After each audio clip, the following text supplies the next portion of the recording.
Retour sur le plateau de TV Finance, il est 9h01 et la Bourse de Paris vient tout juste de démarrer sa séance. On va s'intéresser ce matin au CAC avec vous, Bernard Prats-Desclaux. Bonjour. Bonjour Roseline. Vous êtes, on le rappelle, le fondateur d'eWinvest. Alors ce CAC, eh bien, il sort d'une semaine très volatile, mais il l'a conclu sur une note positive avec une perf hebdomadaire de plus 1,67%. C'est tout à fait ça. En fait, j'étais intervenu sur le chrono CAC à la fin avril, le 27, il me semble, et j'indiquais que le CAC était en train de bloquer sous les 6800, avec une pression très forte sur les acheteurs, qu'on avait un support autour des 6500 points, et qu'on avait désormais une proba quand même relativement forte de voir une accélération baissière de 2 à 300 points sous ce support des 6500 points. Alors, c'est ce qui s'est produit rapidement. On a même vu le CAC aller chercher en début de semaine dernière légèrement sous les 6100 points. Et là, c'est là ce qui est très intéressant, puisqu'on était en fait sur une zone support relative, on va voir ça, qui était donc très intéressante, puisque sur le plan technique, la plupart des analystes connaissent bien les ratios de Fibonacci, et là, on était sur un retracement légèrement supérieur à 62%, 62% de retracement baissier de la vague haussière qui avait démarré le 7 mars pour s'achever le 29 mars. Voilà. Donc, ce sont des niveaux que regardent les analystes techniques, et là où c'est encore plus intéressant, c'est pour ça que je voulais que l'on en parle ce matin, c'est qu'en fait les 6 points correspondaient eux à un retracement de la baisse qui avait commencé le 5 janvier et qui s'était donc achevé le 7 mars.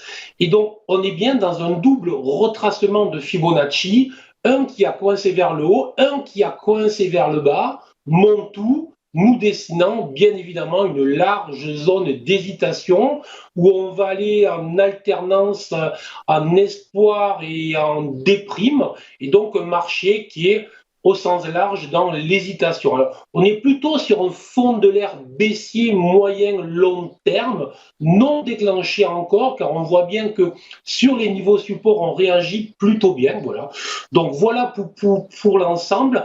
Et si on veut regarder à très court terme, donc ce qui se passe depuis effectivement jeudi après-midi avec le rebond sur les points bas, ben on va tout simplement voir que le CAC et le futur CAC notamment nous a dessiné une configuration de retournement que l'on appelle en fait un double creux, une configuration très classique là aussi que tous les analystes techniques connaissent bien et qui pourrait nous renvoyer très proche des 6500 points dans les prochains jours. Voilà.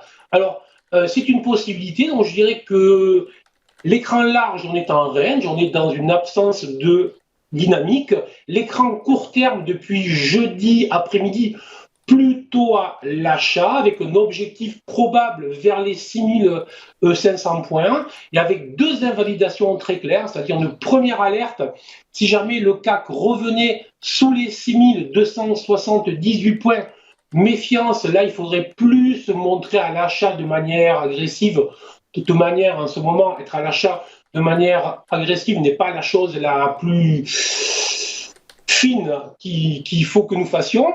Et ensuite, vraiment une invalidation très forte de ce scénario court terme plutôt donc positif qui serait sous les 6217 points. Et là, effectivement, on aurait la preuve que cette sortie de jeudi après-midi était une fausse sortie. Et donc, on rentrerait dans une sorte de range sans intérêt très fort. Et au cas où, là, il faudrait aller voir aux États-Unis qui ont rebondi sous leur support. Si les États-Unis venaient à franchir les points bas qu'ils ont réalisés jeudi, à ce moment-là, on aurait un scénario qui changerait, qui serait donc que négatif. Donc, en résumé, haussier court terme, une invalidation très claire, 6278 en première alerte, 6217 pour l'alerte de retournement. Merci beaucoup Bernard Prats-Desclaux pour votre éclairage et on le signale, ce CAC, eh bien, il a ouvert, il est actuellement à moins 0,53%. Bernard, on vous retrouve juste après pour les Market Movers après une petite pause, à tout de suite.